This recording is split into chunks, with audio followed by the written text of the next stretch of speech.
This is Lewis Hart for Boxing Social in association with Empire Fight Store, and it is my pleasure to be joined with top journalist Wally Downs here on a nice Saturday afternoon after all sort of a little bit tired after staying up last night for Mike Tyson against Jake Paul. But before we do get into all of that and the shenanigans that surround it, how's things, mate? How are you? Very good, Lewis. How are you? Mm-hmm. Little All the bit of best. little bit of women trouble today, was it? No, nothing.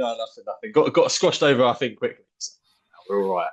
But more Jubilee line trouble.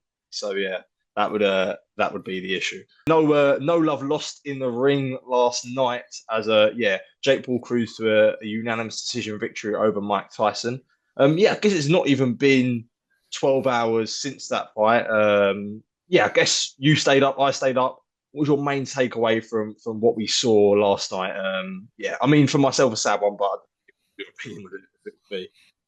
No, to be fair, it could have been so much sadder. The idea of Mike lying spark out on the floor would have been a lot sadder. Jake Paul standing over him, telling the world that he was going to beat up Canelo and AJ next. I thought that my dream was that Mike might catch him in the first round. My assumption would be that Paul would stop him perhaps on his feet or just slumped in a corner between 5 and 8 because he's a 58-year-old man. He couldn't really move 4 years ago when he boxed Roy Jones for a bit of fun. So he definitely wasn't going to be able to box properly last night. And that's what happened. I think he run out, chased Jake Paul around. He ran away for the first 2 rounds. Mike's engine went, as any 58-year-old man's engine would. He's carrying, he's in. I saw all the shills up there going, he's in great shape. He's in great, like he's done. He would be genetically supreme anyway, for the career that he had from being like a 13-year-old going to major tournaments and beating up adults. So he was in good shape. He looked great, but that still doesn't sort out what's in your lungs and and what you've got in the tank as a 58-year-old man. So I think first round, people might have been excited. By the middle of the second, his tank had gone and crowd were booing by the third, was it? Mm-hmm. Yeah. So, probably the best outcome that there could have been that Mike Tyson took a 27-year-old man who claims to be the face of boxing, who says he's going to be cruiserweight world champion very soon. Mike Tyson, at 58 years old, took him the distance, which puts Mike in a brilliant light.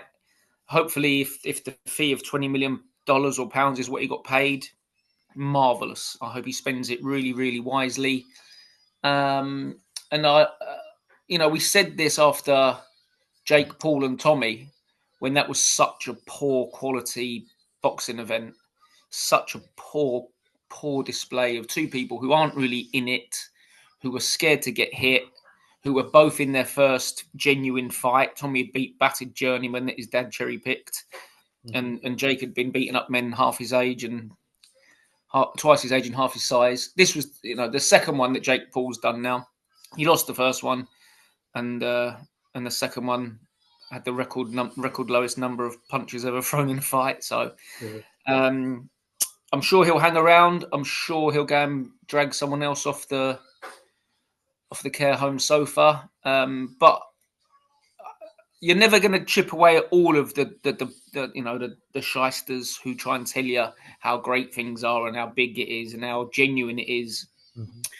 But I think now that last night's showing, and because it was on a huge platform, and the people in there booed, man, they booed most of the night. So it's not like you and me sitting at home watching it or them forcing it on us at a York Hall card. That 60,000, 70, whatever it was, that was their audience. Mm-hmm. And their audience said, that's shit. Mm-hmm. So I think that's good. I think, the people that keep lying to us about how great Jake Paul is and what great potential he has and how Mike Tyson might beat Jake Paul and then fight Tyson Fury. I saw that one doing their rounds. Yeah. People are either stupid or they're lying. So hopefully we'll never stop all of it, but maybe we'll stop it for a little while now, or certainly those people might have bit of self-awareness and stop lying to everyone. Do you think Jake tried to knock out Mike Tyson? Like, I know there With was a lot of game. Yeah. With every fibre of his being, he wanted to knock out Mike Tyson. There's no other reason Mike Tyson was picked than other he wanted to stand over him, having knocked him out. That's the reason he was on the stage screaming at that MMA journalist. Now he must die. Now he must die. That's why he spent so long saying, "I'm going to knock him the fuck out." You know, it's so embarrassing. You know, he could have finished that and gone, you know, I'm not as good as I thought, and Mike is still a legend. And instead, all I've seen is, and I knew it was coming. I had to blog for the Sun. I made a joke that what will now the excuses be? One was I took it easy on him, but I've seen an injury. He had, what was it, a sprained ankle. 3 weeks out, he could hardly spar. It looked to me like he did the clever thing. He ran away for a round and a half, almost 2 rounds. Mike got tired. Then he tried to knock him out. Then I think maybe Mike might have landed with a couple of little early shots, and he would have felt something that he'd never probably felt before in any spar or fake fight that he's had, and he was scared. It's exactly what happened in the Tommy Fury fight. That they did engage a little bit. You know, it's not his world. It's not what he's ever done. He's been boxing for 4 years, and he's trained and he enjoys it. But you know, yeah, he jabbed around and run away from a 58-year-old man. And yet, I was hearing interviews this morning. He ran away from a 58-year-old man, and yet people who consider themselves genuine boxing media people are saying to him afterwards, "So is Canelo next?" Yeah, it's madness, mate. It's madness how willing people are to humiliate themselves for I don't know, money or for attention. I don't know, but Jake Paul would have done everything in his being to have knocked out Mike Tyson. That's all he wanted, and he sussed that he couldn't do it. So then he started lying about why he didn't, and I'm sure there'll be more lies about why he didn't. And for yourself, Wally, like, I'm sure you are, as you say, like myself, you're very much a boxing purist. So when you do hear claims and people say, "Look, like we need to take Jake Paul seriously," and you know that he brings a new eye to the sport, like, do you take exception to that? Because there was a lot of viewing figures last night, but I'm sure you don't see that in you wouldn't see that view. Would you see that in a positive light or a negative light?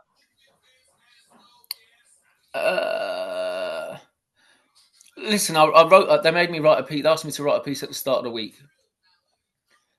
I get the idea of bringing eyes to the sport, bringing young kids. I'm totally all for it. But I've got a sort of few different points on that. Boxing is the last sport in the world that needs manufactured stories. Yeah, you can go onto a Steve Goodwin show on a Saturday night at York Hall and find great stories. You can go to USIC and learn about a man whose nation is under siege and he's on the front line being told by soldiers to fight on their behalf. We don't need fake stories. We honestly don't. Football does, because it's all anodyne and manufactured. Everything, Olympics once every 4 years, that they need some story. We don't need it. It's ridiculous. The idea that new eyes. Listen, the great thing about last night, the great thing that was a huge audience saw Barrios and Ramos put on a proper good show of boxing. That's great. A whole new audience watched Taylor and Serrano. That's magnificent. And if I wanted to sort of put my emotions to a side, I would have said, wow, you know, this huge Netflix audience has watched 2 proper Mexican welterweights slug it out, 2 guys with licenses who are fighting properly, 2 guys who have won titles, and then we've gone into 2 iconic women of the sport, and then suddenly you're thinking, wow, you know, Netflix must be loving this. This is real boxing. This is male and female peak undisputed titles, like singular world titles. They might fill the hole that that HBO and Showtime have left behind. They Yeah. might start doing English shows. TNT perhaps aren't doing as much now. Wow. And then that is served up. Mm. Now, hopefully, my dream would be that that some Netflix execs have sat there, watched those first two fights and thought, wow, we have been missing out. I did see there was quite a lot of buffering and problems, but I don't really know the tech side too much. The stuff that I watched was fine. But the idea that, these Netflix guys are sitting around going, right, we've got, £500 million to spend on content next year. We want to do live sport. The Premier League we can't get. Boxing, let's look at boxing. And you get these two brilliant Mexicans, two iconic ladies. Oh, wow, God, yeah, this is good. This is great. Why have we not done this before?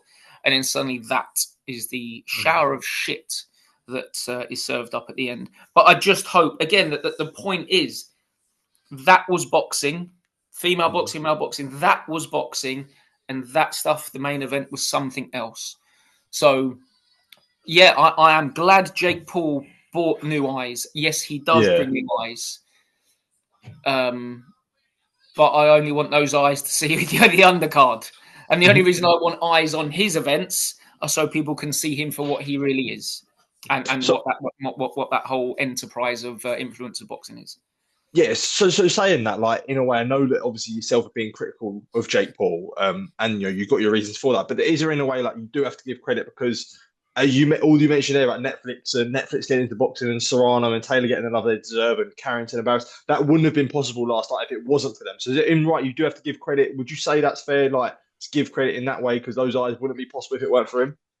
Yeah, absolutely, mate. No, I've got no problems with that. I'm sure Taylor and Serrano just got the biggest purses of their entire lives. The first televised fight was largely a disgrace, wasn't it? Goya against the Brazilian comedian. Yeah, it was a joke, mate. What? It was a joke. Yeah. He started his career at Super Feather, and that was a super middleweight contest last night. But again, I'm not hugely disgusted by it because it wasn't a violent mismatch like a 27-year-old and a 58-year-old. It was a former super featherweight against a Brazilian guy at super middle. And if that was done to bring Indian eyes to boxing, and a million people in India watched Netflix last night and saw Taylor and Serrano and saw Ramos and Barrios, that's excellent. But that's not what Jake Paul's doing it for. Yeah. Jake Paul's doing it to make himself more famous and more money, and either to build a boxing show properly. That's what has to be done. So I give Jake Paul incredible credit for how he can manipulate people and make them think that he's something that he's not, and how he can market and sell himself. The lack of self-awareness that he can box like that and then look down the lens at the world's media and say, yes, Canelo next. I like that. That's staggering. That should be studied. That should be taught in schools. So yeah, but Jake Paul isn't doing it for. If Jake Paul was doing stuff for the good of boxing, he wouldn't fight a 58-year-old man. Yeah. Very, very simply. So, yes, congratulations for bringing so many eyes onto the sport. Well done for highlighting the best of the sport in a couple of fights. But yeah, but don't lie now and say that he was injured and that he took it easy. Again, it's been this weird thing the whole time with Jake Paul. Like I really like the way he takes on Dana White and the UFC and talks about how they pay fighters and the very, very slim revenue percentages that they give to fighters and fighter care. I've loved how he's taken Serrano and given her a great platform.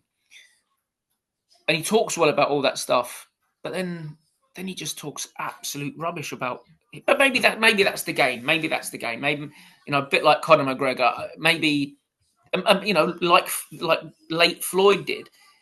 But Floyd did it. Floyd actually did it. That's the difference, man.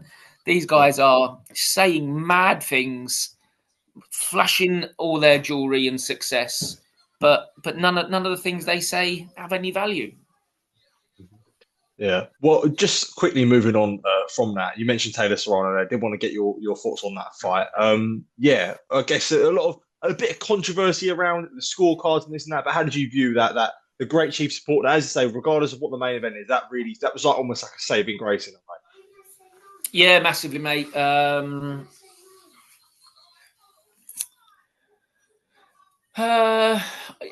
I mean, yeah, it wasn't a robbery. It was a close fight. I thought that I knew it would go the distance. Listen, I understand that these women fights are magnificent, but because there is such a lack of power in female fighting, it's just a little bit predictable, really. Taylor's the Pursoon fights, the Cameron fights, just great slugfests, just standing in the middle of the ring and throwing shots, and it's exciting and it's captivating, and yeah, I have no problem with the scoring.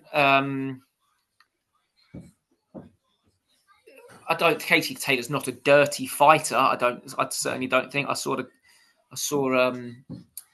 her corner saying, Serrano's corner saying that. I don't think she's a dirty fighter.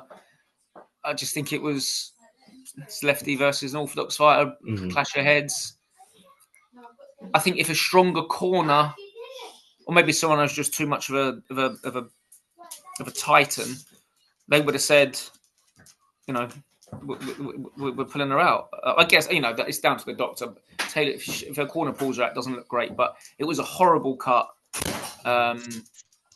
Like massive credit to Serrano for not saying I'm not doing this, but I don't really know where Katie Taylor goes now. I mean, I saw the trilogy. They'll just say trilogy. What about the Chantel Cameron trilogy? I don't think she'll do that. Like, if you think now, mate, like Taylor has been in wars and almost losing since Pursoon won the first fight, which I thought she lost, really. I thought last night, it being on a Jake Paul card, that the judges would go for Serrano. So I was quite surprised. I thought if anyone was going to get a controversial decision, it would be Amanda to make it 1-1, and because it's on her Jake Paul show. So yeah, fair play to the judges for not being swayed by that. I didn't score it numerically throughout the fight, but I probably had Serrano. When I look back at how I just reported and blogged, I probably had Serrano winning the fight or doing more, especially with the point. But yeah, I mean, I don't think anyone really that astute would be screaming it as a robbery. But yeah, I mean, Caroline Dubois is just sitting there waiting for those belts now, which is a shame for her, because we want the sport to progress, and we don't want, because there is such a smaller talent pool, Caroline Dubois fighting, at a certain level isn't going to get much interest. Caroline Dubois deserves to be fighting Katie Taylor's, Chantel Cameron's. I don't know if she'll ever go after Serrano. She's probably too small. But who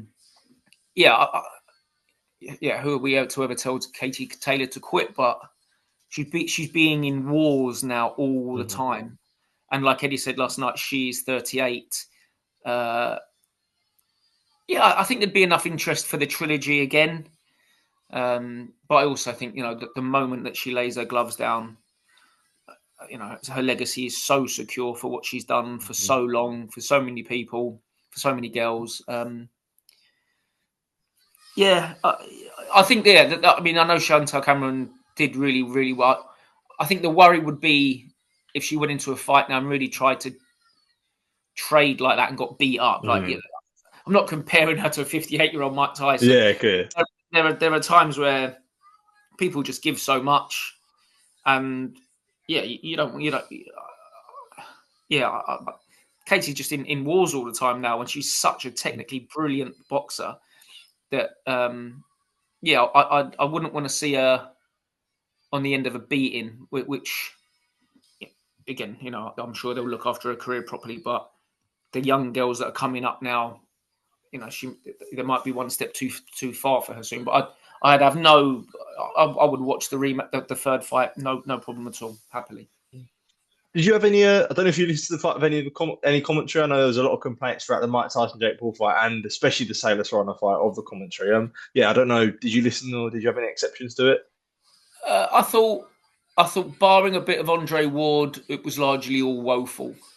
It was this the WWE bloke, isn't it? Mauro talking total rubbish. Yeah, he was. It was. I think. Yeah, and the bird.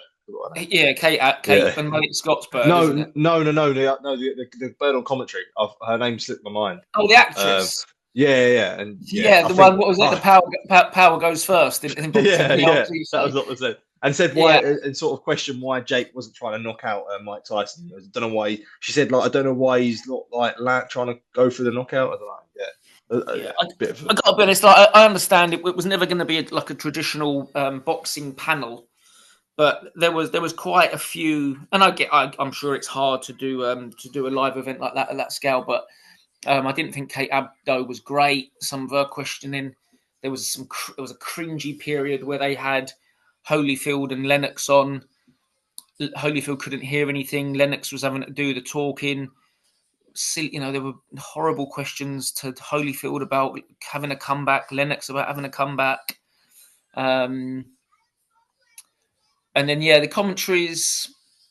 There were moments in the commentary that were honest. That Mauro, he called it sad. He said, I think maybe in the back half of the fight, this is getting a bit of a sad spectacle now, which the broadcasters doesn't often do that. But I almost felt like he did it by act. There was a slip in the mask where he said what he was seeing and what he thought, and then within 5 minutes he's talking about it being an incredible 50-50 fight. So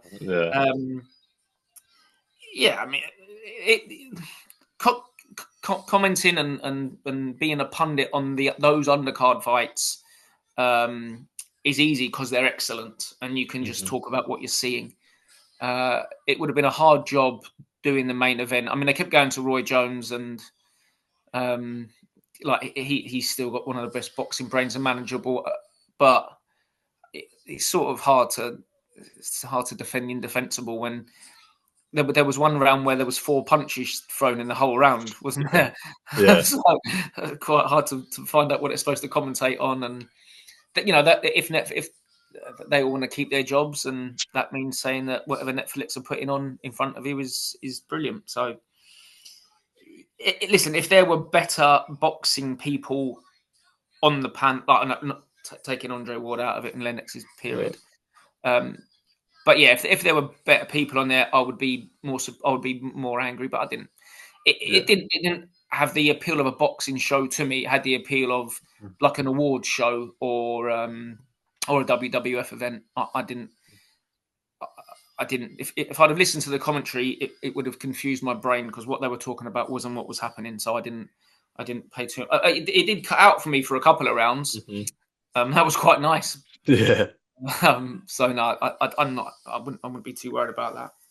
Yeah, completely fair enough. As always, Wally, a pleasure to be speaking to you. Always really, really massively appreciate the time, especially on a Saturday afternoon. Any last, any closing comments? I know you was with George Groves the other day. Adele Youth. So if you'd like to elaborate on that.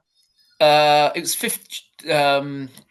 Micky Delaney has been the head coach at Dale Youth for 50 years. Wow. Which is an absolutely incredible achievement. James DeGale was our first ever Olympic and then world champion Mick Delaney product. James DeGale, world champion Mick Delaney product. Even young kids these days, Daniel Dubois and Caroline spent time there. Someone like Zach Chelly came through there. Look, there will be so many lads, and not just lads that won area titles, lads that never even had a pro fight, but that Mick helped and looked after. And it was a bit of we knew the anniversary has been coming up, and it's been quite hard. I went to my paper and said I'd like to do a feature, and people don't know who Mick Delaney is, and it's tough. And the event itself, it was just a lovely bar in Shepherd's Bush that George arranged for everyone. There wasn't I'm sure if George had pestered Sky Sports to do him a favour, but there was none of that. It was just a load of old lads that he trained since they were kids. His family was there. His wife had to trick him to going in there. And again, he'd come straight from the gym. He was late. He was late to his own surprise 50th party because he was in the gym with teenage boys, teaching them the basics and the fundamentals. So again, there was like stars coming on who were abroad: David Hay, Daniel Dubois, and plenty of others who came on via video link and thanked Mick. So that was great, mate. And we've got CBS tonight. There's been some very, very nice boxing things happening, because we've got the Conor Ben stuff rumbling on, and then we had this silly fight. And they take the attention away. But we had a great presser for the Magnificent Seven. Ryan Walsh said some really cool stuff with Sam Noakes. And then we had Mick Delaney's thing there, and now we've got hopefully a big CBS win overnight. So not all bad, mate. Who have you spoke to today, may I ask? You're the first person, mate. You are the first person that I spoke to today. So a lot of rejection this morning, was there? No. You are the first person. So, But as always, Wally, mate, a pleasure to catch up with you. And as I say, a nice end to ultimately a bit of a disappointing night for boxing last night. So appreciate the time, mate. Always a good one. Top man. Thank you.